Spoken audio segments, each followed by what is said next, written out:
Hi, good morning. This is Friday morning, April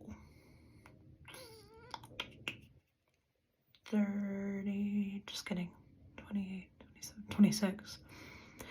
And I wanted to talk for a second because this is my bathroom. And literally, I'm just like sitting here and I'm like, gosh, I don't know if people think of this or not, but I don't know. I just feel like it's on my heart. So it's just weird because I woke up and a lot of mornings I do this, and it's not good, but it's like a weekend for me. So it's like on Fridays I'll sleep in because Sundays I usually get up early for church and stuff, and Saturdays I'll sleep in. So I think every weekend I do this. I went to the bathroom. I just sat. I didn't actually go, but I just sit sometimes on my lid of the toilet and I'm just thinking, and then I'm like opening my phone because I'm checking all my messages, and then I go on Instagram to catch up with my messages, my DMs that I missed, and I just spent probably a good 20 minutes scrolling, and then I was done, and I was like, what a waste of time. I didn't even brush my teeth or anything yet.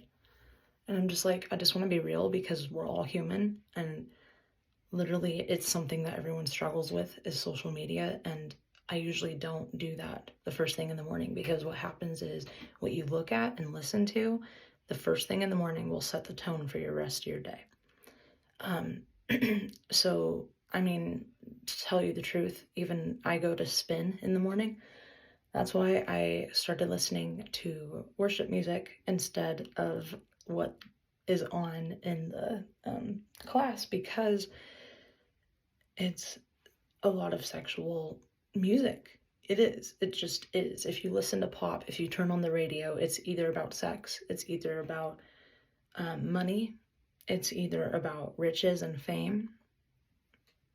I mean, it's just not good stuff for me that I want to involve in my day. Christian or not, think about it. Do I really want to listen to hypersexual content and music and watch it, even if it's not explicit pornography? Do I want to expose myself to that and then live out that day craving sexual things that I never craved before, or craving content that I've never craved before? Like, that does not get to form my identity. That does not. So unfortunately, we have smartphones that we can literally pull out anytime, anywhere. I'm filming this on my cell phone. And let me just give you a recap of what I saw this morning when I was scrolling. First, there was a Peacock account that I never thought I was following. I didn't know I was following. It's the TV channel. It's like a streaming service for cable. And I didn't know I was following it because I go on Instagram, but I don't really keep up with things because I try not to. So anyway, I was listening to this video, and it was, I think, Emma Watson, and she was saying funny things. So I'm like, okay, let me click on this more, because you have to click on a reel to watch the whole thing. So I watched it. Let me just tell you what the video was about, okay? Let me just tell you. This is on social media. This isn't for kids, this video. I'm going to put a disclaimer. But might as well be for kids because, seriously, it's hitting younger. I'll tell my testimony in a second because I think it's okay. But, for example, like, I was watching this video, and guess what the plot was? She's in her car, and she's saying, I'm an aspiring actress, and I want to be an actress, and I'm sick of being in commercials. And I'm like, oh my gosh, I could send a few of this to my friends because I have some actor friends that aren't, doing a lot right now. I'm glad I didn't. I'm glad I watched the whole thing. She walks into her set.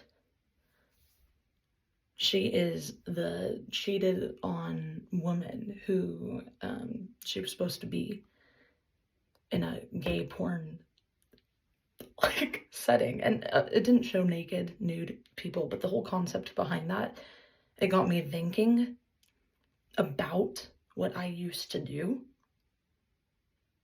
you know? And I'm like, that's not good because I'm trying to stay away from that stuff. And I'm filming this in God's strength, not my own, because I'm nervous about this. This is not a part of my testimony that I like to share, because sexual shame is real. And I was exposed to porn when I was 8 or 7. And that is so young. Think about the kids nowadays. Like, it's probably the same for them. I was addicted to it since I was 10. I don't do it anymore because I have Jesus. Okay? And he doesn't just tell me, that's bad, you're going to hell. He doesn't do that. I tell God, this is keeping me captive from doing productive things, like brushing my teeth and then going downstairs and eating a good breakfast and then starting to read or unwind by doing something else that's more healthy for me since it's the weekend. I don't need to be looking at that regardless of my faith. And I'm not saying that. I think when I say that, it's not me denying Jesus Christ is Lord.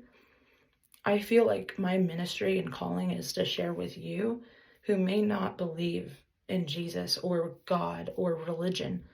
Because if I had it my way, I would still be living for myself. I would still be addicted to sex, pornography. I would be probably dead in a ditch. I would probably be trying drugs and alcohol that I've never tried before. And I would probably be attempting to get through my life and then waste years, become a parent, and then realize, wow, I just did not break this generational curse. Like, look how much I would have lost out on. I would have lost out on raising healthy kids. I would have lost out on my group of friends that I have now that I love giving gifts to and talking to and enjoying to meet. Like, those are really wholesome things. And I'm just thinking about this right now. Like, if I was still living for all that stuff to please my body and flesh, for real, it would not matter when I die. There's no eternal value in it, whether or not you believe in an afterlife. And I'm not saying that you're right if you don't logically believe in an afterlife. I'm not approving of not believing in God. Because logically, if you do your research, you will find Jesus Christ is Lord. You will, if you go down those loopholes. I did that a year ago. I'm pretty knowledgeable for my age, and I'm not bragging, but I've done a lot of research. And sometimes I don't remember points, but if you want to come to me and talk to me about how to get set free from these patterns, talk to me or talk to someone you know that is involved and really living out for Jesus. Like, if someone tells you they're Christian, go to that person that is living the faith out, that actually isn't hypocritically living. I mean, we're all hypocrites to some extent, but go to that person that's trying their best. And you'll see there's a difference. There's a difference. And use discernment. Pray. It doesn't hurt to pray. Like, gosh, like, pride?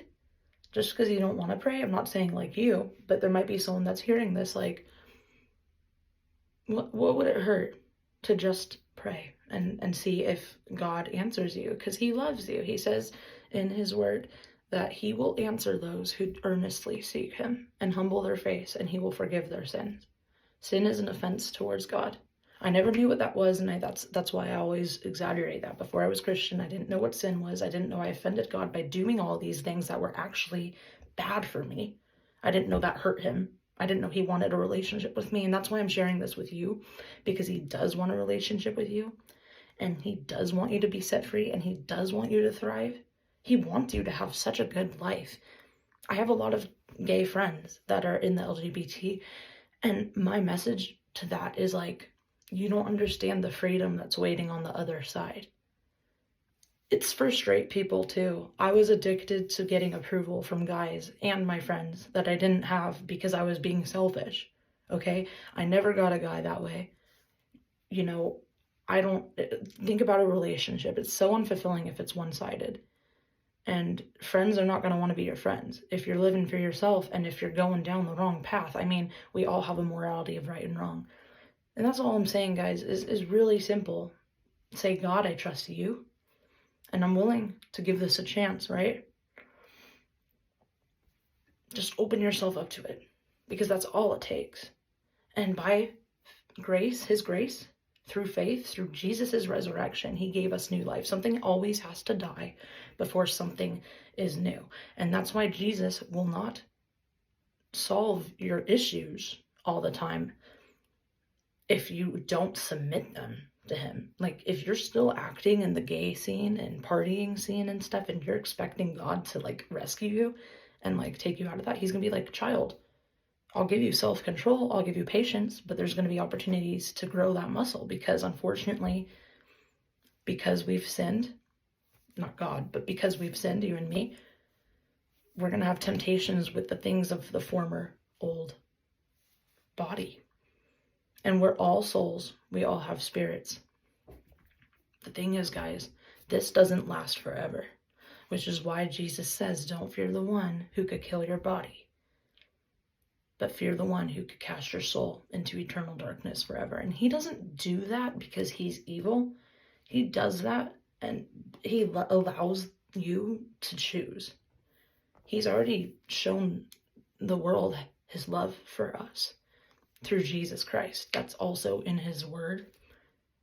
Pick up a Bible, and I'm not being rude, like I'm not being snarky. Really, pick up a Bible, just start reading. God will help you if you humble yourself, and if you say, God, I don't understand this, I want you to show me you're real. Please show me. And if you're really humble about it, he will. But if you're just trying to say, show me you're real, I'm going to mock you until you do. That's not the good heart posture that we ought to have to our Creator. You wouldn't have a life if it wasn't for God. So don't talk to him that way. I'm talking to myself too, but it's true. So anyways, I wasted 20 minutes scrolling, and after that video there was other pornographic content on Instagram, on social media, that kids can get at any age now. Like, I had to consent that I was 13 when I had it. I wasn't 13. I was probably like 9 years old when I got Instagram. And I'm not blaming anyone or my parents. I'm blaming the people and the evils of this world, because we're not fighting flesh and blood. We're fighting a spiritual battle. And then when you get to that point and you understand that, you know more of how to combat this. I'm a firm believer, and you don't know what to fight. If you don't know what to fight, then you can't fight it as well as you could if it's swinging in the dark. Talk to God. He is our light. He says Jesus is the way, the truth, and the life. And no one can come through to the Father, to God, the big El Jefe, except through Jesus Christ. And I'm passionate. I'm sorry. I talk with my hands. It's not you. I'm not being mean. I'm an Italian that doesn't eat Italian food. That's the irony. Anyways, I do like pasta, but I don't like cheese and all that. Anyway, I hope that blesses you. And just share this with people. I'm going to put a disclaimer. This isn't really geared towards kids, but it could be. And use your discernment, parents. If you're watching this, if you want to show your kids, it's up to you. But either way, this is me being vulnerable, because I know that any shame I feel from this, or any comments that people might yell or say to me that are not nice, they're going to fade away, because my spirit is with God. And I have perfect faith, complete faith that God is real, and I'm going to be with him one day, and all this stuff, it's not going to matter. So I encourage you today, that today is the day. Seek the Lord today, while he can be found. Because there's going to be a day where he won't. This is our last chance. Every single day is our chance. He's graceful. He's given us multiple days. But time is going to run out. I encourage you. Seek first the kingdom of heaven. Seek God. He's going to give you answers. He loves you. He made you for a reason. So why are we pretending like we know better than him if he made us? God bless you.